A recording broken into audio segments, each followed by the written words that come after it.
여러분, 아침에 눈을 뜨자마자 온몸이 무겁고 머리가 멍한 느낌에 사로잡힌 적 있으신가요? 손주가 부르는 소리에 미소를 지으려다 갑자기 그 아이의 이름이 떠오르지 않아 당황했던 순간은요? 저는 이런 이야기를 수없이 들어왔습니다. 나이 들면서 찾아오는 피로, 통증, 불면증, 소화불량. 많은 분들이 이제 나이 들었으니 어쩔 수 없다고 생각하시죠. 하지만 여러분, 그건 절대 당연한 일이 아닙니다. 우리 몸은 여전히 회복할 힘을 가지고 있습니다. 저는 이승호 85세의 신경과 전문입니다. 지난 50년 동안 2만 명이 넘는 환자분들을 진료하며 그분들의 삶이 다시 빛나도록 도왔습니다. 오늘 여러분께 드리고 싶은 이야기는 약이나 복잡한 치료가 아닌 집에서 누구나 할 수 있는 간단한 방법으로 뇌를 되살리고 건강을 되찾는 비결입니다. 제 환자 중 79세 김순자 할머니의 사례를 들려드릴게요. 할머니는 몇 년 전만 해도 아침마다 머리가 무겁고 손주들과 이야기를 나누다 단어가 떠오르지 않아 속상해하셨습니다. 심지어 약국에서 산 진통제와 수면제를 먹어도 잠을 이루지 못하고 소화불량에 시달리셨어요. 가족들은 할머니가 점점 기운을 잃어가는 모습을 보며 걱정했죠. 하지만 제가 알려드린 3가지 방법을 꾸준히 실천한 후 할머니는 이제 매일 아침 손주들과 공원을 산책하며 웃음을 되찾으셨습니다. 손주들이 할머니, 요즘 젊어지셨어요 라며 좋아한다고 하시더군요. 궁금하지 않으신가요? 도대체 어떤 방법으로 약 없이도 이런 변화를 만들 수 있었을까요? 오늘 영상에서 여러분께 드릴 3가지 선물은 기억력 회복, 피로 감소, 그리고 깊은 잠입니다. 이 방법들은 비싸지도 어렵지도 않아요. 하루 5분 집에서 편하게 할 수 있는 습관들로 여러분의 삶을 완전히 바꿀 수 있습니다. 연구에 따르면 65세 이상의 70%가 자율신경 문제로 피로와 통증을 겪지만 간단한 생활 변화로 80% 이상이 개선을 경험한다고 합니다.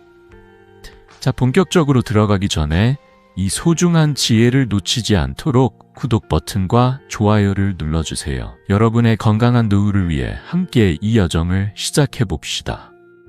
첫 번째로 우리 몸의 숨은 조절자, 자율신경에 대해 알아볼까요? 여러분, 혹시 자율신경이라는 말을 들어보신 적 있으신가요?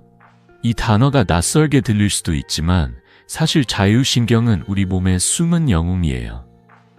심장이 쿵쿵 뛰고 위가 음식을 소화하고 혈관이 혈액을 온몸으로 보내는 모든 일을 조용히 자동으로 관리해주는 시스템이죠.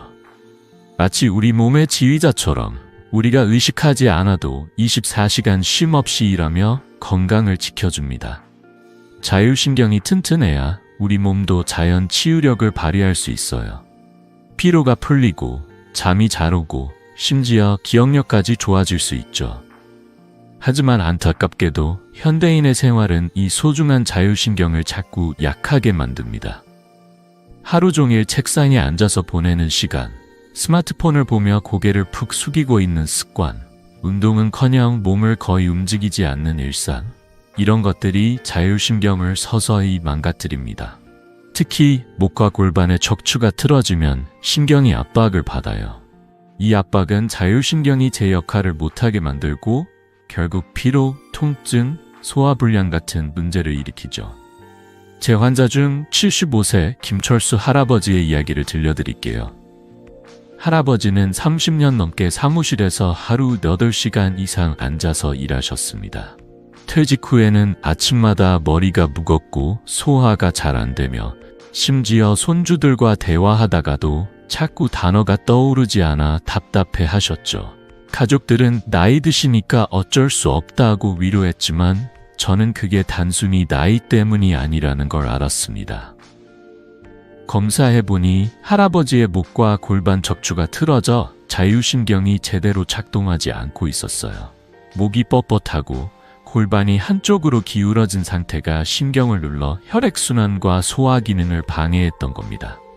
놀라운 사실 하나를 알려드릴게요. 연구에 따르면 65세 이상 어르신의 70%가 자율신경 문제로 인해 피로, 통증, 불면증 같은 증상을 겪고 있다고 합니다. 여러분도 혹시 아침에 일어나면 온몸이 무겁거나 소화가 잘 안 되거나 이유 없이 피곤한 날이 많으신가요? 그건 자율신경이 보내는 신호일 수 있어요. 하지만 걱정하지 마세요. 자율신경은 약 없이도 비싼 장비 없이도 충분히 회복할 수 있습니다.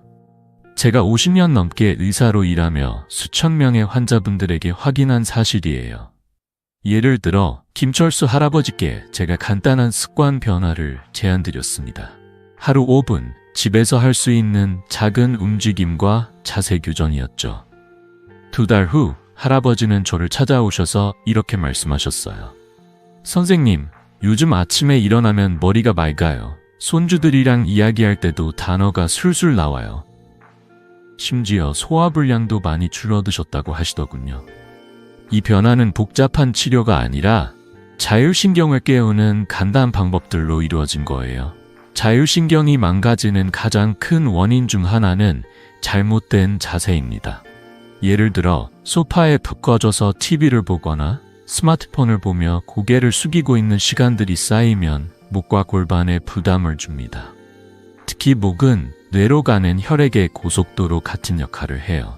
이 길이 막히면 뇌가 충분한 산소와 영양분을 받지 못하죠.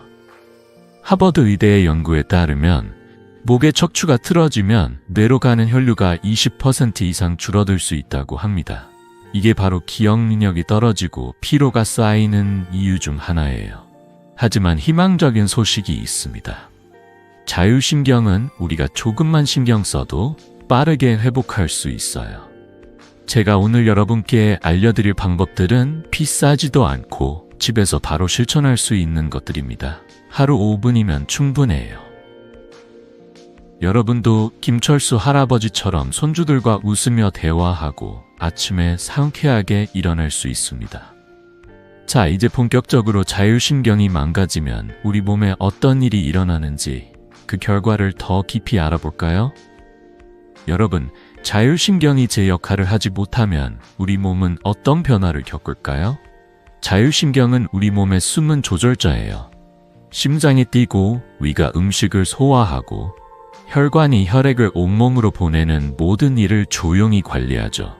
그런데 이 자율신경이 약해지면 우리 몸은 곳곳에서 신호를 보내기 시작합니다. 피로, 불면증, 소화불량, 심지어 기억력 저하까지.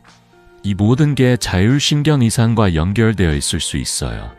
가장 먼저 영향을 받는 건 혈관입니다. 혈관은 수축과 이완을 반복하며 혈액을 원활히 보내는 역할을 해요. 하지만 자율신경이 약해지면 이 기능이 떨어지면서 혈액순환이 느려집니다. 특히 뇌로 가는 혈류가 줄어들면 뇌가 필요한 산소를 충분히 받지 못해요. 하버드 의대의 연구에 따르면 뇌는 우리 몸이 사용하는 산소의 20%를 소비한다고 합니다. 뇌가 산소를 덜 받으면 어떤 일이 일어날까요? 머리가 멍해지고 피로가 쌓이고 심지어 단어가 잘 떠오르지 않는 상황이 생길 수 있죠. 더 심각하게는 치매나 뇌혈관 질환의 위험이 높아질 수 있습니다. 제 환자 중 70세 이정희 할머니의 사례를 들려드릴게요. 할머니는 몇 년 전만 해도 매일 밤 잠을 이루지 못하셨습니다. 새벽까지 뒤척이다 아침이 되면 온몸이 무겁고 손주들과 이야기하다가도 자꾸 말을 잊어버리셨어요. 가족들은 나이 드시니까 어쩔 수 없다고 했지만 저는 그 원인을 찾고 싶었죠. 검사해보니 자율신경 이상으로 인해 혈액순환이 원활하지 않았어요. 특히 목과 척추가 틀어져 뇌로 가는 혈류가 줄어든 상태였습니다. 이정희 할머니는 저에게 이렇게 말씀하셨어요. 선생님, 요즘은 잠도 안 오고 하루 종일 몸이 무거워요. 손주들 얼굴 보아도 기운이 안 나요. 그 말씀을 듣는데 마음이 아팠습니다. 사실 이런 증상은 이정희 할머니만의 문제가 아니에요. 연구에 따르면 65세 이상 어르신의 70% 이상이 자율신경 문제로 인해 피로, 불면증, 기억력 저하 같은 증상을 겪고 있다고 합니다. 여러분도 혹시 밤에 잠을 설쳤거나 아침에 일어나면 몸이 무겁거나 소화가 잘 안 되는 날이 많으신가요? 이런 증상들은 단순히 나이 때문이 아니라 자율신경이 보내는 도움 요청 신호일 수 있어요. 더 놀라운 건 자율신경 이상은 단순히 피로와 불면증에 그치지 않는다는 점이에요. 자율신경이 약해지면 장 운동도 느려져 소화불량이 생길 수 있습니다.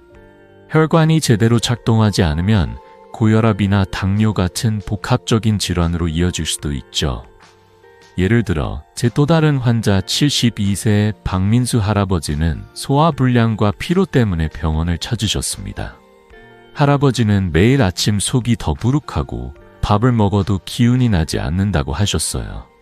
검사 결과 자율신경 이상으로 장 운동이 느려지고 혈액순환이 원활하지 않았습니다. 이 모든 게 자율신경이 제 역할을 못하면서 시작된 문제였죠. 하지만 희망적인 소식이 있습니다. 자율신경 문제는 약에만 의존하지 않아도 충분히 개선할 수 있어요. 제가 50년 넘게 의사로 일하며 수천 명의 환자분들에게 확인한 사실입니다. 이정희 할머니께 제가 간단한 생활습관 변화를 제안드렸어요. 하루 5분 집에서 할 수 있는 작은 변화였죠. 2달 후 할머니는 저를 찾아오셔서 웃으며 이렇게 말씀하셨어요. 선생님, 요즘 밤에 푹 자고 아침에 상쾌하게 일어나요. 손주들이랑 이야기할 때도 머리가 맑아요. 이 변화는 복잡한 치료가 아니라 자율신경을 깨우는 간단한 방법들로 이루어진 거예요. 여러분도 이런 변화를 경험할 수 있습니다. 자율신경이 약해지면 뇌와 몸이 보내는 신호를 무시하지 말고 작은 변화로 그 신호를 되돌릴 수 있어요. 예를 들어 잘못된 자세나 오랜 시간 앉아있는 습관이 자율신경을 방해할 수 있습니다. 특히 목과 척추는 자율신경과 밀접하게 연결되어 있어요. 연구에 따르면 목의 혈류가 줄어들면 뇌 기능이 25%까지 저하될 수 있다고 합니다. 하지만 반대로 이 문제를 해결하면 뇌가 다시 살아날 수 있죠. 여러분, 지금 혹시 어깨가 뻣뻣하거나 소화가 잘 안 되거나 밤에 잠을 설치는 증상을 느끼고 계신가요? 그렇다면 자율신경이 여러분에게 도움을 요청하고 있는지도 몰라요. 걱정하지 마세요. 제가 다음에 알려드릴 방법들은 비싸지도 어렵지도 않습니다. 집에서 하루 5분만 투자하면 됩니다. 자, 이제 본격적으로 자율신경과 뇌 혈류, 특히 목과의 연결고리를 더 깊이 알아볼까요? 여러분, 우리 몸에서 뇌로 가는 혈액의 고속도로가 어디라고 생각하시나요? 바로 목입니다. 이 고속도로가 원활해야 뇌가 필요한 산소와 영양분을 충분히 받아요. 하지만 이 길에 문제가 생기면 뇌는 제대로 작동하지 못합니다. 구부정한 자세, 스마트폰을 보며 고개를 푹 숙이는 습관, 오랜 시간 소파에 기대어 있는 생활, 이런 것들이 목의 척추를 틀어지게 만들죠. 그러면 뇌로 가는 혈류가 줄어들고 결국 기억력 저하나 피로 같은 문제가 생깁니다. 제 환자 중 82세 최영자 할머니의 이야기를 들려드릴게요. 할머니는 손주들 사진을 보려고 매일 스마트폰을 몇 시간씩 보시다 목이 뻣뻣해지고 기억력이 떨어지셨어요. 진료실에 오셨을 때 할머니는 저에게 이렇게 말씀하셨습니다. 선생님, 요즘 손주들 이름이 자꾸 헷갈려요. 심지어 어제 뭘 먹었는지조차 까먹을 때가 있어요. 그 말을 들으며 할머니의 속상한 마음이 고스란히 전해졌습니다. 검사해보니 목의 척추가 틀어져 뇌로 가는 혈류가 30%나 줄어든 상태였어요. 이건 단순히 나이 때문이 아니었습니다. 잘못된 자세가 자율신경을 방해하고 뇌에 산소를 제대로 공급하지 못하게 만든 거죠. 놀라운 사실을 하나 알려드릴까요? 하버드 의대의 연구에 따르면 목의 혈류가 감소하면 알츠하이머 위험이 25%나 증가한다고 합니다. 뇌는 우리 몸 산소의 20%를 소비하는 기관이에요. 이 고속도로가 막히면 뇌가 연료 부족 상태에 빠지는 거예요. 그 결과 머리가 멍해지고 단어가 떠오르지 않고 심지어 집중력까지 떨어질 수 있죠. 여러분도 혹시 스마트폰을 오래 보거나 고개를 숙이고 책을 읽다가 목이 뻐근한 느낌을 받으신 적 있으신가요? 그건 목이 여러분에게 보내는 경고 신호일 수 있습니다. 하지만 걱정하지 마세요. 이 문제는 충분히 해결할 수 있어요. 최영자 할머니께 제가 간단한 자세 교정 방법을 알려드렸습니다. 하루 5분, 집에서 할 수 있는 간단한 습관이었죠. 2달 후 할머니는 저를 찾아오셔서 활짝 웃으며 말씀하셨어요. 선생님, 요즘 손주들 이름이 술술 나와요. 심지어 손주들이랑 공원에서 산책하면서 이야기도 더 많이 하게 됐어요. 이 변화는 비싼 약이나 복잡한 치료가 아니라 목과 자율신경을 깨우는 작은 노력으로 이루어진 거예요. 목은 단순히 머리를 받치는 기둥이 아니에요. 뇌로 가는 혈액과 산소의 통로이자 자율신경의 중요한 길목입니다. 예를 들어 오랜 시간 고개를 숙이거나 구부정한 자세로 앉아있으면 목의 척추가 틀어지면서 신경을 압박해요. 이 압박은 혈관을 좁게 만들고 뇌로 가는 혈류를 방해하죠. 연구에 따르면 목의 척추가 틀어지면 뇌 혈류가 20-30% 줄어들 수 있다고 합니다. 이건 단순히 목 통증으로 끝나는 게 아니라 기억력 저하, 피로, 심지어 뇌혈관 질환의 위험까지 높일 수 있어요. 제 또 다른 환자, 77세 이영호 할아버지의 사례를 들어볼게요. 할아버지는 퇴직 후 매일 소파에 기대어 TV를 보시다 목 통증과 함께 자꾸 물건을 어디 뒀는지 잊어버리셨어요.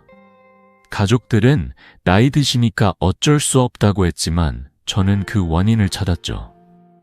할아버지의 목은 오랜 잘못된 자세로 인해 뻣뻣해져 있었고 척추가 틀어져 자율신경이 제대로 작동하지 않았습니다. 제가 간단한 스트레칭과 자세 교정을 제안드렸더니 한 달 만에 할아버지는 머리가 맑아지고 아침에 기운이 난다고 하시더군요.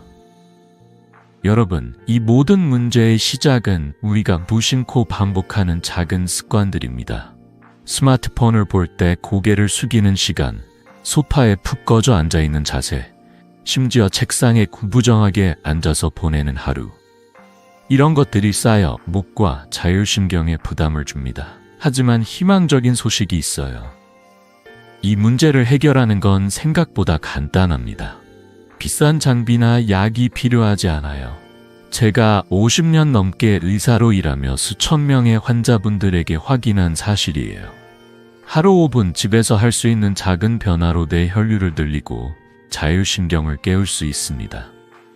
여러분도 최영자 할머니나 이영호 할아버지처럼 손주들과 더 많은 추억을 만들고 아침에 상쾌하게 일어나는 삶을 꿈꾸시죠? 지금 혹시 목이 뻐근하거나 머리가 무겁게 느껴지신다면 그건 여러분의 몸이 보내는 신호예요. 이 신호를 무시하지 말고 작은 변화로 답해보세요. 자, 이제 구체적으로 어떻게 이 문제를 해결할 수 있는지 실천 가능한 방법들을 알아볼까요? 여러분, 밥을 먹고 나면 왜 이렇게 졸린 걸까요? 따뜻한 밥 한 그릇을 먹고 나면 몸이 나른해지고 소파에 앉아서 꾸벅꾸벅 조는 그 느낌. 다들 아시죠? 이건 단순히 배고픔이 해결돼서가 아니에요. 밥을 먹은 후에는 혈액이 소화기관으로 몰리면서 뇌로 가는 혈류가 일시적으로 줄어들기 때문이에요. 그래서 머리가 멍해지고 피로감이 몰려오는 거죠. 하지만 여기서 억지로 일어나 활동하거나 커피를 마시며 버티려고 하면 오히려 뇌가 더 피로해지고 회복이 느려질 수 있습니다. 제가 여러분께 드리고 싶은 첫 번째 비결은 바로 식사 후 15와 20분 정도 누워서 쉬는 것이에요. 이 간단한 습관이 뇌 건강에 얼마나 큰 변화를 가져오는지 처음엔 저도 놀랐습니다. 누워서 쉬면 혈액순환이 원활해지고 뇌가 필요한 산소를 더 잘 공급받을 수 있어요.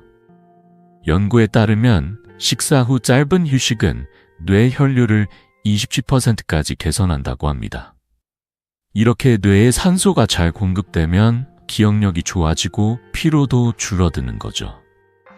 제 환자 중 77세 오민수 할아버지의 이야기를 들려드릴게요.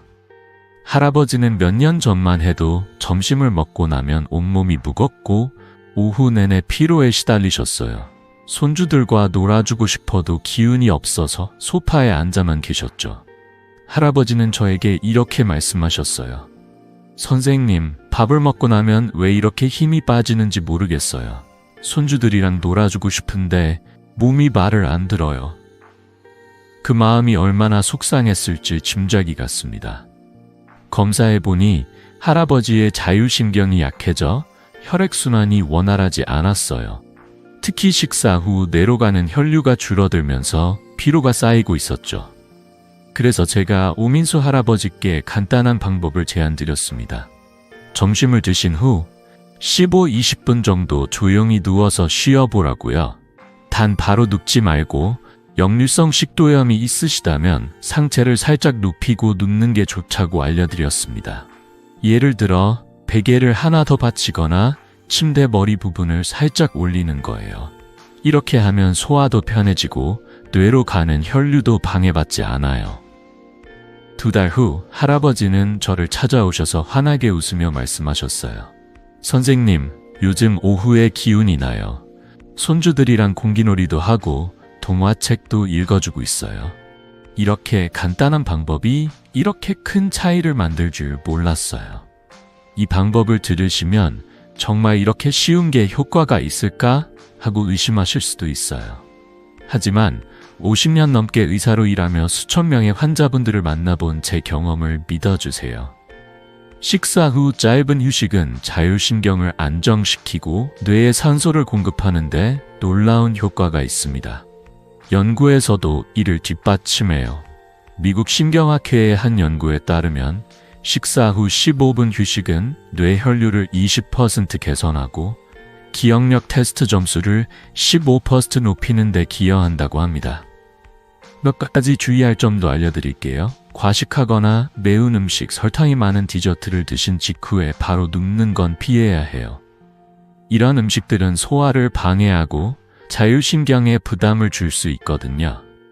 예를 들어 케이크나 탄산음료를 먹고 바로 눕는 건 위장에 부담을 줄 수 있어요. 대신 가벼운 식사를 하고 10-15분 정도 앉아서 소화를 돕다가 천천히 누우시면 좋아요. 또 역류성 식도염이 있으신 분들은 상체를 살짝 높이는 걸 잊지 마세요. 베개를 하나 더 받치거나 소파에 기대는 것도 좋은 방법입니다. 여러분도 오늘 점심을 드신 후 15분만 시간을 내서 누워보세요. 눈을 감고 조용히 숨을 고르며 몸이 편안해지는 걸 느껴보세요. 이 작은 습관이 뇌에 산소를 공급하고 자율신경을 안정시키는 첫걸음이 될 거예요.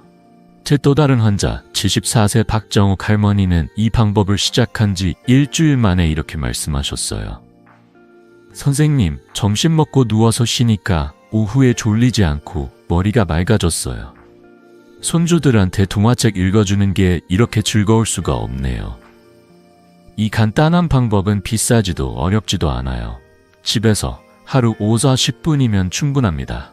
여러분도 오민수 할아버지나 박정욱 할머니처럼 손주들과 더 많은 추억을 만들고 필요 없이 하루를 보내고 싶으시죠?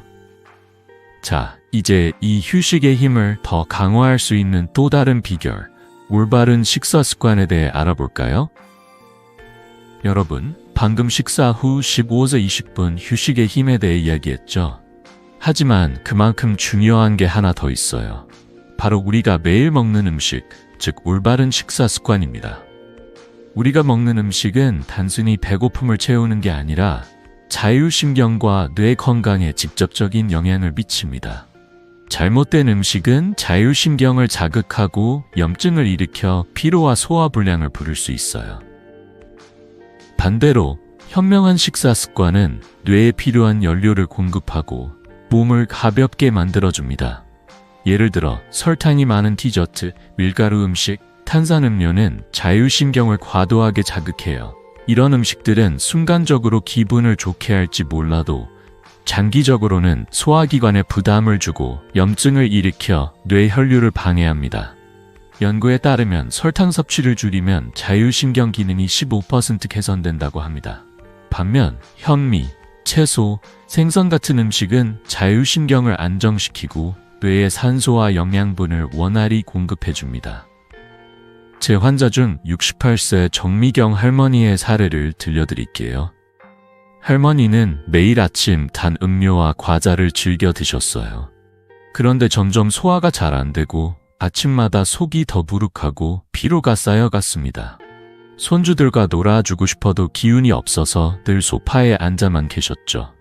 할머니는 저에게 이렇게 말씀하셨어요. 선생님, 밥을 먹어도 속이 편하지 않고 온종일 피곤해요. 손주들이랑 놀아주고 싶은데 몸이 너무 무거워요. 그 마음이 얼마나 답답했을지 짐작이 갔습니다. 검사해보니 과도한 설탕과 밀가루 섭취가 자율신경을 자극해 소화불량과 피로를 유발하고 있었어요. 그래서 제가 정미경 할머니께 간단한 변화를 제안드렸습니다. 아침에 단 음료 대신 따뜻한 물 한 잔을 마시고 과자 대신 채소와 현미 위주의 식사를 드셔보시라고요. 예를 들어 아침에 따뜻한 물에 무 한 조각을 넣어 마시거나 점심에 현미밥과 시금치나 당근 같은 채소를 곁들여 보시라고 했죠. 한 달 후 할머니는 저를 찾아오셔서 활짝 웃으며 말씀하셨어요. 선생님, 요즘 속이 너무 편해요. 잠도 깊게 자고 손주들한테 동화책 읽어주는 게 즐거워졌어요. 이 변화는 비싼 보약이나 복잡한 식이요법이 아니었어요. 그냥 작은 식사 습관의 변화로 이루어진 거죠. 여러분도 이런 변화를 경험할 수 있어요. 사실 식사 습관을 바꾸는 건 생각보다 어렵지 않습니다. 하루에 한 가지씩만 바꿔보세요. 예를 들어 아침에 탄산음료나 달달한 커피 대신 따뜻한 물 한 잔을 마셔보세요. 따뜻한 물은 소화를 돕고 자율신경을 안정시키는데 놀라운 효과가 있어요. 또 간식으로 과자나 케이크 대신 사과 한 조각이나 당근 스틱을 드셔보세요. 이런 작은 변화가 쌓이면 뇌 건강에 큰 차이를 만듭니다. 놀라운 사실 하나를 더 알려드릴게요. 일본의 한 연구에 따르면 설탕과 밀가루 섭취를 줄이고 채소와 통곡물 위주의 식사를 한 사람들은 소화 기능이 20% 개선되고 피로감도 15% 줄어들었다고 합니다. 이건 단순히 속이 편해지는 것 이상의 변화예요. 자율신경이 안정되면서 뇌로 가는 혈류가 좋아지고 기억력과 집중력이 향상되는 거죠. 또 다른 환자, 71세의 김영남 할아버지의 사례도 들어볼까요? 할아버지는 매일 저녁 맥주 한 캔과 라면을 드시다 소화불량과 불면증에 시달리셨어요. 제가 맥주 대신 따뜻한 차를, 라면 대신 현미밥과 생선이나 두부를 드셔보시라고 권했죠. 처음엔 이 나이에 뭘 바꾸겠냐며 망설이셨지만 한 달 만에 할아버지는 저에게 이렇게 말씀하셨어요. 선생님, 밤에 푹 자고 아침에 기운이 나요. 요즘은 손주들하고 공원에서 산책도 해요. 이 작은 변화가 할아버지의 삶을 얼마나 바꿨는지 저도 정말 기뻤습니다. 몇 가지 주의할 점도 알려드릴게요. 설탕이 많은 디저트나 매운 음식은 자율신경에 부담을 줄 수 있으니 되도록 피하세요. 특히 밤늦게 무거운 음식을 먹으면 소화기관이 과도하게 일하면서 자율신경이 긴장 상태에 빠질 수 있어요. 대신 가벼운 식사를 하고 식사 후엔 아까 말씀드린 대로 15와 20분 정도 쉬어주세요. 또 채소를 드실 때는 다양한 색깔의 채소를 골고루 드시는 게 좋아요. 예를 들어 시금치, 당근, 브로콜리는 자율신경을 안정시키는 데 도움이 되는 영양소가 풍부합니다. 여러분, 이 방법은 비싸지도 어렵지도 않아요. 하루 한 번 작은 변화로 시작해보세요. 예를 들어 오늘 아침 탄산음료 대신 따뜻한 물 한 잔을 드셔보세요. 또는 점심에 과자 한 봉지 대신 사과 한 조각을 드셔보세요. 이 작은 습관이 자율신경을 깨우고 뇌 건강을 지키는 첫걸음이 될 거예요. 여러분도 정미경 할머니처럼 손주들과 더 많은 추억을 만들고 필요 없이 하루를 보내고 싶으시죠? 자, 이제 이 식사 습관을 더 효과적으로 만들기 위해 자세 교정이라는 또 다른 비결을 알아볼까요? 여러분, 하루에 몇 시간이나 고개를 숙이고 계신가요? 스마트폰으로 뉴스를 보거나 TV 앞에서 드라마를 즐기다 보면 자신도 모르게 고개가 앞으로 푹 숙여지죠. 이 작은 습관이 우리 몸, 특히 자율신경에 얼마나 큰 부담을 주는지 아시면 깜짝 놀라실 거예요. 자세는 자율신경 건강의 핵심이에요. 특히 목과 골반을 바르게 유지하는 게 뇌로 가는 혈류를 원활하게 만드는 열쇠입니다. 잘못된 자세는 목과 척추를 틀어지게 만들어 자율신경을 방해하고 결국 피로와 기억력 저하를 불러올 수 있죠. 제 환자 중 80세 윤상철 할아버지의 이야기를 들려드릴게요. 할아버지는 퇴직 후 매일 소파에 구부정하게 앉아서 TV를 보시다 목이 뻣뻣하고 온몸이 무거운 피로감에 시달리셨어요. 진료실에 오셨을 때 할아버지는 저에게 이렇게 말씀하셨습니다. 선생님, 요즘 목이 너무 아파요. 손주들하고 이야기하고 싶어도 자꾸 피곤해서 말이 안 나와요. 그 말씀을 들으며 할아버지의 답답한 마음이 고스란히 전해졌습니다. 검사해보니 오랜 시간 구부정한 자세로 앉아 계시면서 목과 골반의 척추가 틀어져 있었어요. 이로 인해 자율신경이 압박을 받아 뇌로 가는 혈류가 줄어들고 있었죠. 그래서 제가 윤상철 할아버지께 간단한 방법을 제안드렸습니다. 첫 번째는 30분마다 일어나 2, 3분 정도 걷기였어요. 예를 들어 TV를 보다가 광고 시간이 되면 자리에서 일어나 거실을 한 바퀴 돌거나 물 한 잔을 마시러 주방에 가는 거예요. 두 번째는 바르게 앉기였습니다. 허리를 펴고 머리를 골반 위에 똑바로 두는 자세를 유지하는 거죠.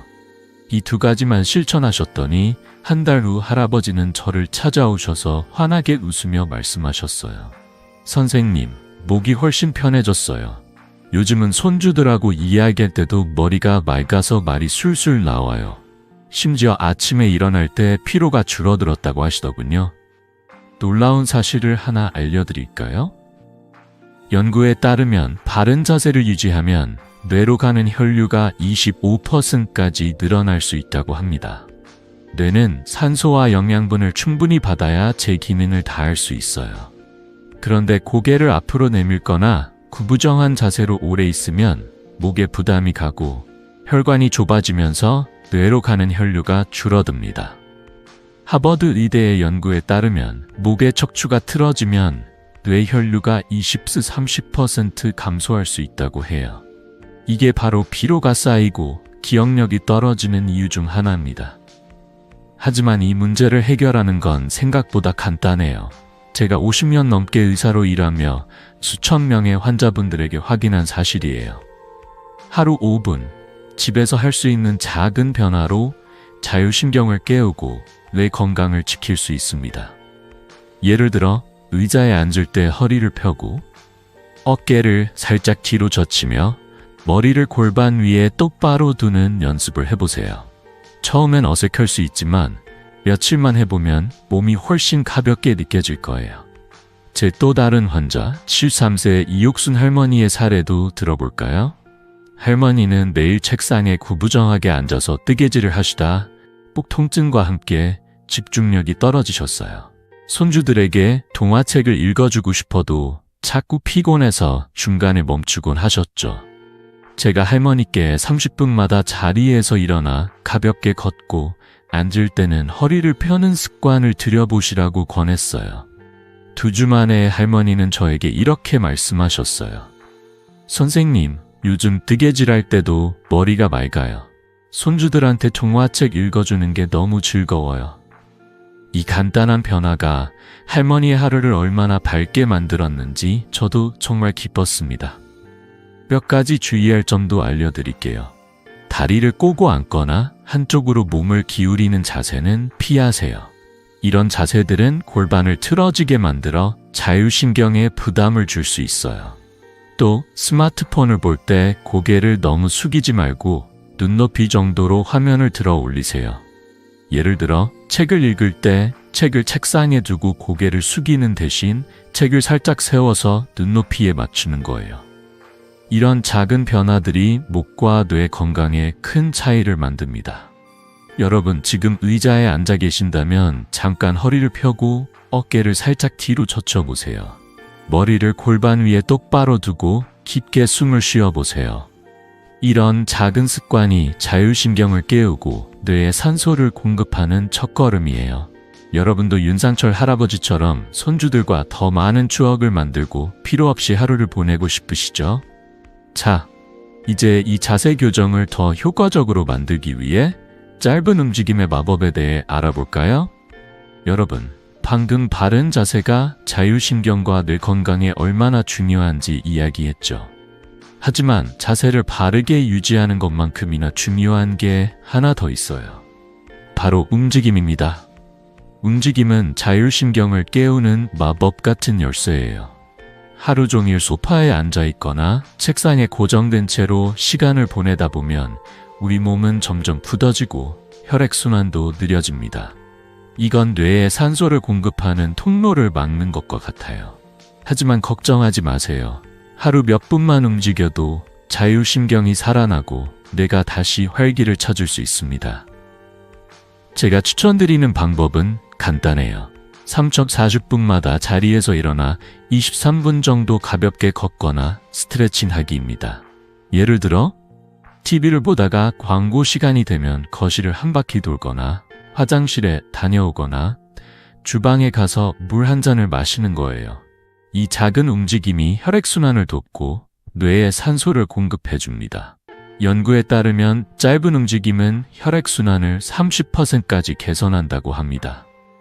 이건 단순히 몸을 가볍게 만드는 데 그치지 않아요. 뇌가 더 맑아지고 피로가 줄어들며 심지어 잠까지 더 잘 오게 됩니다. 제 환자 중 74세 한수진 할머니의 이야기를 들려드릴게요. 할머니는 퇴직 후 하루 종일 소파에 앉아서 TV를 보시다 다리가 저리고 밤에 잠을 제대로 못 주무셨어요. 진료실에 오셨을 때 할머니는 저에게 이렇게 말씀하셨어요. 선생님, 다리가 자꾸 저려서 걸어 다니는 것도 힘들어요. 밤에는 잠도 안 와서 손주들하고 놀아줄 기운도 없어요. 그 말씀을 들으며 할머니의 속상한 마음이 고스란히 전해졌습니다. 검사해보니 오랜 시간 앉아있는 생활로 인해 혈액순환이 느려지고 자율신경이 약해져 있었어요. 특히 다리와 목의 혈류가 부족해서 뇌에 산소가 제대로 공급되지 않았죠. 그래서 제가 한수진 할머니께 간단한 습관을 제안드렸습니다. 하루에 3번 2분씩 가볍게 걷는 거예요. 예를 들어 아침에 일어나서 거실을 한 바퀴 돌고 점심 후에 집 밖으로 나가서 마당을 걷고 저녁에 TV를 보다가 광고 시간에 스트레칭을 해보시라고 했죠. 처음엔 할머니도 이렇게 간단한 게 무슨 효과가 있겠냐며 망설이셨지만 2주 만에 저를 찾아오셔서 환하게 웃으며 말씀하셨어요. 선생님, 다리가 훨씬 가벼워졌어요. 요즘은 밤에 푹 자고 손주들하고 공원에서 산책도 해요. 이 변화는 비싼 운동기구나 복잡한 프로그램이 아니었어요. 그냥 하루 몇 분 집에서 할 수 있는 작은 움직임으로 이루어진 거죠. 여러분도 이 마법 같은 움직임을 경험할 수 있어요. 사실 움직임이라고 해서 꼭 헬스장에 가거나 마라톤을 뛸 필요는 없어요. 집 안에서 혹은 마당에서 2호 3분 걷는 것만으로도 충분합니다. 예를 들어 아침에 커피를 마시러 주방에 갈 때 한 바퀴 더 돌아보세요. 또는 저녁에 뉴스를 보다가 광고 시간이 되면 자리에서 일어나 어깨를 돌리거나 다리를 쭉 뻗어보세요. 이런 작은 움직임이 혈액을 온몸으로 돌게 하고 뇌에 산소를 공급해줍니다. 놀라운 사실 하나를 더 알려드릴게요. 미국 신경학회의 연구에 따르면 하루 10분 이내의 짧은 움직임만으로도 뇌 혈류가 25% 개선되고 기억력 테스트 점수가 15% 향상된다고 합니다. 이건 단순히 다리 저림이나 피로를 줄이는 데 그치지 않아요. 자율신경이 안정되면서 잠도 더 깊게 자고 아침에 상쾌하게 일어날 수 있는 거죠. 제 또 다른 환자, 76세 박영미 할머니의 사례도 들어볼까요? 할머니는 매일 집에서 뜨개질을 하시다 다리가 저리고 밤에 뒤척이셨어요. 제가 하루 3번 2분씩 집안을 걷거나 간단한 스트레칭을 해보시라고 권했죠. 예를 들어 양팔을 쭉 뻗어 올리고 천천히 허리를 좌우로 돌리는 동작을 추천드렸습니다. 한 달 후 할머니는 저에게 이렇게 말씀하셨어요. 선생님, 요즘 다리가 가벼워졌어요. 손주들한테 동화책 읽어주는 것도 즐거워졌어요. 이 작은 움직임이 할머니의 삶을 얼마나 밝게 만들었는지 저도 정말 기뻤습니다. 몇 가지 주의할 점도 알려드릴게요. 움직일 때는 무리하지 마세요. 빠르게 걷거나 무거운 걸 드는 게 아니라 가볍게 몸을 풀어주는 정도면 충분합니다. 또 스트레칭을 할 때는 천천히 부드럽게 움직이세요. 예를 들어 어깨를 돌릴 때 너무 세게 돌리면 오히려 근육에 부담이 갈 수 있으니 부드럽게 원을 그리듯 움직여 보세요. 그리고 가능하면 신발을 신고 걷는 게 좋아요. 푹신한 실내화나 운동화를 신으면 발과 무릎에 부담이 덜 가니까요. 여러분, 지금 자리에서 일어나 거실을 한 바퀴 돌아보세요. 또는 양팔을 쭉 뻗어 올리고 천천히 좌우로 허리를 돌려보세요. 이 작은 움직임이 뇌에 산소를 공급하고 자율신경을 깨우는 첫걸음이에요. 여러분도 한수진 할머니처럼 손주들과 더 많은 추억을 만들고 필요 없이 하루를 보내고 싶으시죠? 자, 이제 이 움직임을 더 효과적으로 만들기 위해 일상 속 작은 습관들을 바꾸는 방법에 대해 알아볼까요? 여러분, 지금까지 식사 후 휴식, 올바른 식사 습관, 그리고 자세 교정과 짧은 움직임의 힘에 대해 이야기했죠. 하지만 이 모든 것을 하나로 묶어주는 마지막 비결이 있어요. 바로 일상 속 나쁜 습관을 교정하는 겁니다. 우리가 무심코 반복하는 작은 습관들, 예를 들어 누워서 스마트폰을 보거나 푹 꺼진 소파에 기대어 시간을 보내는 행동들이 자율신경을 약화시키고 결국 몸 전체의 균형을 무너뜨립니다. 이런 습관들은 뇌로 가는 혈류를 방해하고 피로와 불면증을 불러올 수 있어요. 하지만 걱정하지 마세요. 이 작은 습관들을 바꾸는 건 생각보다 간단하고 그 효과는 놀라울 정도로 큽니다. 제 환자 중 79세 박민호 할아버지의 이야기를 들려드릴게요. 할아버지는 퇴직 후 매일 밤 소파에 누워 스마트폰으로 뉴스를 보거나 손주들 사진을 보시다 불면증에 시달리셨어요. 진료실에 오셨을 때 할아버지는 저에게 이렇게 말씀하셨습니다. 선생님, 밤에 잠이 안 와요. 스마트폰을 보면서 잠들려고 하면 더 뒤척이게 돼요. 아침에 일어나도 머리가 무겁고 손주들하고 놀아줄 기운도 없어요. 그 말씀을 들으며 할아버지의 답답한 마음이 고스란히 전해졌습니다. 검사해보니 오랜 시간 고개를 숙이고 스마트폰을 보는 습관이 목과 자율신경에 부담을 주고 있었어요. 이로 인해 뇌 혈류가 줄어들고 잠을 방해하는 상태가 된 거죠. 그래서 제가 박민호 할아버지께 간단한 변화를 제안드렸습니다. 취침 1시간 전에는 스마트폰을 끄고 대신 따뜻한 물 한 잔을 마시라고요. 예를 들어 스마트폰을 침대 옆에 두지 말고 거실에 두고 잠자리에 들기 전에 따뜻한 차나 물을 마시며 몸을 편안히 하는 거예요. 이 작은 변화가 자율신경을 안정시키고 뇌를 편안한 상태로 만들어줍니다. 2달 후 할아버지는 저를 찾아오셔서 환하게 웃으며 말씀하셨어요. 선생님, 요즘 밤에 푹 자요. 아침에 일어나면 머리가 맑고 손주들하고 공기놀이도 하게 됐어요. 이 변화는 비싼 수면제나 복잡한 치료가 아니었어요. 그냥 일상 속 작은 습관 하나를 바꾼 것만으로 이루어진 거죠. 놀라운 사실을 하나 알려드릴까요? 연구에 따르면 취침 전 1시간 동안 스마트폰이나 TV 같은 블루라이트를 피하면 자율신경 기능이 20% 개선되고 수면의 질이 30% 향상된다고 합니다. 블루라이트는 자율신경을 자극해서 잠을 방해하고 뇌를 긴장 상태로 만드니까요. 반대로 따뜻한 물 한 잔은 몸을 이완시키고 혈액순환을 돕는 간단하면서도 강력한 방법입니다. 제 또 다른 환자, 75세 김옥희 할머니의 사례도 들어볼까요? 할머니는 매일 밤 푹 꺼진 소파에 기대어 드라마를 보시다 목이 뻣뻣하고 잠을 못 주무셨어요. 저는 할머니께 소파 대신 단단한 의자에 앉아서 드라마를 보고 취침 전 30분은 가벼운 스트레칭이나 따뜻한 차를 마시라고 권했죠. 한 달 후 할머니는 저에게 이렇게 말씀하셨어요. 선생님, 요즘 밤에 푹 자고 아침에 기운이 나요. 손주들한테 동화책 읽어주는 게 너무 즐거워요. 이 작은 변화가 할머니의 삶을 얼마나 밝게 만들었는지 저도 정말 기뻤습니다. 여러분, 이 방법은 정말 간단해요. 하루 5분이면 충분합니다. 예를 들어 취침 전 스마트폰을 끄고 따뜻한 물이나 차를 마시며 조용히 숨을 고르는 시간을 가져보세요. 또 푹 꺼진 소파에 기대는 대신 단단한 의자에 앉아서 TV를 보거나 책을 읽을 때는 책을 눈높이에 맞춰서 고개를 숙이지 않도록 해보세요. 이런 작은 습관들이 자율신경을 안정시키고 뇌에 산소를 공급하는 데 큰 차이를 만듭니다. 몇 가지 주의할 점도 알려드릴게요. 스마트폰을 볼 때는 화면을 눈높이에 맞추고 고개를 너무 숙이지 마세요.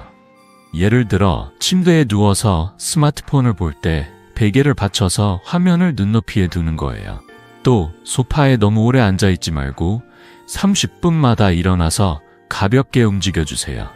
이런 습관들은 목과 척추의 부담을 덜어주고 자율신경을 건강하게 유지하는 데 도움이 됩니다. 여러분 지금 혹시 소파에 기대어 스마트폰을 보고 계신가요? 그렇다면 잠깐 스마트폰을 내려놓고 어깨를 살짝 돌려보세요. 또는 따뜻한 물 한 잔을 마시며 오늘 하루를 돌아보는 시간을 가져보세요. 이 작은 변화가 자율신경을 깨우고 내 건강을 지키는 첫걸음이에요.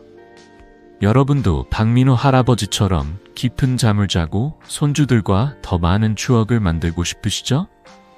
자, 이제 이 습관들을 더 강화하기 위해 규칙적인 휴식과 운동을 일상에 추가하는 방법에 대해 알아볼까요? 여러분, 지금까지 우리는 식사 후 휴식, 올바른 식사 습관, 자세 교정, 짧은 움직임, 그리고 나쁜 습관을 고치는 방법에 대해 이야기했죠. 이 모든 것들을 하나로 묶어주는 마지막 비결은 바로 건강한 생활 습관을 형성하는 겁니다. 매일 반복되는 작은 습관들이 쌓여서 우리의 뇌와 자율신경을 건강하게 만들어줍니다. 하루에 단 10분이라도 시간을 내서 가볍게 산책하거나 스트레칭을 해보세요. 이 소박한 변화가 여러분의 삶을 완전히 바꿀 수 있어요. 제가 추천드리는 첫 번째 습관은 하루 10분 가벼운 산책이나 스트레칭입니다. 헬스장에 가거나 격렬한 운동을 할 필요는 없어요. 집 근처 공원을 한 바퀴 돌거나 거실에서 양팔을 쭉 뻗으며 허리를 부드럽게 돌리는 것만으로도 충분합니다. 연구에 따르면 꾸준한 가벼운 운동은 자율신경 기능을 무려 40%나 향상시킨다고 합니다. 이건 단순히 몸을 가볍게 만드는 데 그치지 않아요. 뇌에 산소와 영양분을 공급해서 기억력을 높이고 피로를 줄이며 잠까지 더 깊게 만들어줍니다. 제 환자 중 76세 김영미 할머니의 이야기를 들려드릴게요. 할머니는 몇 년 전만 해도 집에서 거의 움직이지 않으시다 피로와 불면증에 시달리셨어요. 손주들과 놀아주고 싶어도 기운이 없어서 늘 소파에 앉아만 계셨죠. 할머니는 저에게 이렇게 말씀하셨어요. 선생님, 요즘은 하루 종일 피곤하고 밤에도 잠이 안 와요. 손주들하고 공원에 가고 싶은데 다리가 무거워서 못 가요. 그 말씀을 들으며 할머니의 속상한 마음이 전해졌습니다. 그래서 제가 할머니께 하루 10분 집 근처를 산책하거나 간단한 스트레칭을 해보시라고 권했어요. 예를 들어 아침에 창문을 열고 마당을 한 바퀴 돌거나 저녁에 TV를 보다가 광고 시간에 어깨를 돌리는 거예요. 한 달 후 김영미 할머니는 저를 찾아오셔서 환하게 웃으며 말씀하셨어요. 선생님, 요즘 아침에 기운이 나요. 손주들하고 공원에서 산책하면서 이야기도 하고 잠도 푹 자요. 이 변화는 비싼 운동 프로그램이나 복잡한 루틴이 아니었어요. 그냥 하루 10분 작은 움직임으로 시작한 거죠. 할머니는 이제 손주들과 공기놀이를 하며 웃음을 나누고 계십니다. 또 하나 중요한 건 규칙적인 휴식과 충분한 수면을 지키는 거예요. 특히 잠자리에 들기 전 1시간은 스마트폰이나 TV 같은 블루라이트를 피하는 게 좋아요. 블루라이트는 자율신경을 자극해서 잠을 방해하고 뇌를 긴장 상태로 만드니까요. 대신 따뜻한 물 한 잔이나 허브차를 마시며 조용히 하루를 마무리해보세요. 연구에 따르면 취침 전 블루라이트를 피하고 따뜻한 음료를 마시면 수면의 질이 25% 향상된다고 합니다. 이건 뇌를 편안하게 하고 자율신경을 안정시키는 데 큰 도움이 됩니다. 또 다른 환자, 73세 이정수 할아버지의 사례도 들어볼까요? 할아버지는 매일 밤 스마트폰으로 뉴스를 보시다 잠을 못 주무셨어요. 저는 할아버지께 취침 1시간 전 스마트폰을 끄고 따뜻한 캐모마일 차를 마시며 책을 읽어보라고 권했죠. 2주 만에 할아버지는 저에게 이렇게 말씀하셨어요. 선생님, 요즘 밤에 푹 자요. 아침에 일어나면 머리가 맑고 손주들한테 동화책 읽어주는 게 즐거워요.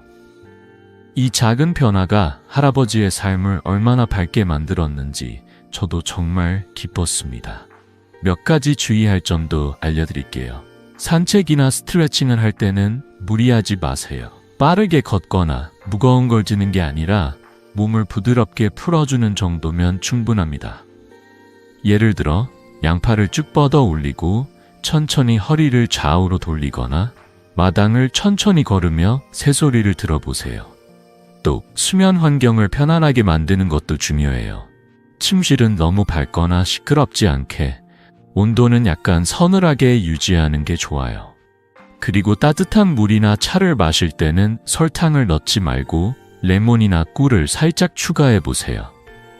여러분, 이 방법들은 정말 간단해요. 하루 10분 산책, 취침 전 1시간 스마트폰 끄기, 따뜻한 물 한 잔 마시기. 이 소박한 습관들이 쌓이면 자율신경이 살아나고 뇌의 건강이 놀라울 정도로 좋아집니다. 여러분도 김영미 할머니처럼 손주들과 더 많은 추억을 만들고 아침에 상쾌하게 일어나고 싶으시죠? 오늘 밤부터 시작해보세요. 스마트폰을 1시간 일찍 내려놓고 따뜻한 물 한 잔을 마셔보세요. 이 작은 변화가 여러분의 뇌를 지키고 건강한 내일을 약속해 줄 거예요. 자, 이제 이 모든 비결을 하나로 묶어서 여러분의 삶을 완전히 바꿀 수 있는 방법을 마무리하며 정리해 볼까요? 여러분, 오늘 함께 나눈 3가지 비결, 식사 후 15와 20분 휴식, 자세 교정과 짧은 움직임, 그리고 건강한 생활 습관 형성, 이제 기억하셨죠? 이 방법들은 비싼 약이나 복잡한 장비가 필요하지 않아요. 하루 5분, 집에서 편안히 할 수 있는 작은 변화로 여러분의 뇌를 깨우고 자율신경을 건강하게 만들 수 있습니다. 이 간단한 습관들이 쌓이면 피로가 줄고 잠이 깊어지며 손주들과 나누는 대화가 더 즐거워질 거예요. 제 환자 중 76세 김옥자 할머니의 이야기를 마지막으로 들려드릴게요. 몇 년 전, 할머니는 기억력 저하로 손주들과 대화하다 단어가 떠오르지 않아 속상해하셨어요. 가족들은 나이 드시니 어쩔 수 없다고 했지만 저는 그게 전부가 아니라는 걸 알았죠. 제가 알려드린 3가지 방법을 꾸준히 실천하신 후 할머니는 이제 매일 아침 손주들과 공원에서 산책하며 웃음을 나누십니다. 할머니는 저에게 이렇게 말씀하셨어요. 선생님, 20년은 젊어진 기분이에요. 손주들 이름이 술술 나오고 하루가 이렇게 즐거울 수가 없어요. 그 웃음이 저에게도 큰 선물이 됐습니다. 여러분도 할 수 있어요. 이 방법들은 어렵지 않아요. 월요일은 점심 후 15분 누워서 쉬고, 수요일은 허리를 펴고 바르게 앉아보고, 금요일은 거실을 2분 걷는 거예요. 냉장고 문이나 거울에 5분 건강 습관이라고 메모를 붙여두시면 잊지 않으실 거예요. 처음엔 어색할 수 있지만 일주일만 해보세요. 몸이 가벼워지고 머리가 맑아지는 걸 느끼실 겁니다. 50년 넘게 의사로 일하며 수천 명의 환자분들을 만나본 저는 확신합니다. 작은 변화가 큰 기적을 만듭니다. 여러분도 오늘부터 시작해보세요. 잠들기 전 스마트폰을 1시간 일찍 내려놓고 따뜻한 물 한 잔을 마셔보세요. 손주들과 더 많은 추억을 만들고 아침에 상쾌하게 일어나는 삶을 꿈꾸시죠? 그 꿈은 멀지 않아요. 이 영상이 도움이 되셨다면 구독과 좋아요 버튼을 눌러주세요. 여러분의 건강한 노후를 위해 더 많은 비결을 나누고 싶습니다. 그리고 댓글로 여러분의 이야기를 들려주세요. 오늘 어떤 작은 전 변화를 시작하셨는지, 어떤 차이를 느끼셨는지 꼭 공유해주세요. 여러분의 이야기가 다른 분들에게도 큰 힘이 될 거예요. 건강하고 행복한 여러분을 응원합니다. 다음 영상에서 또 만나요.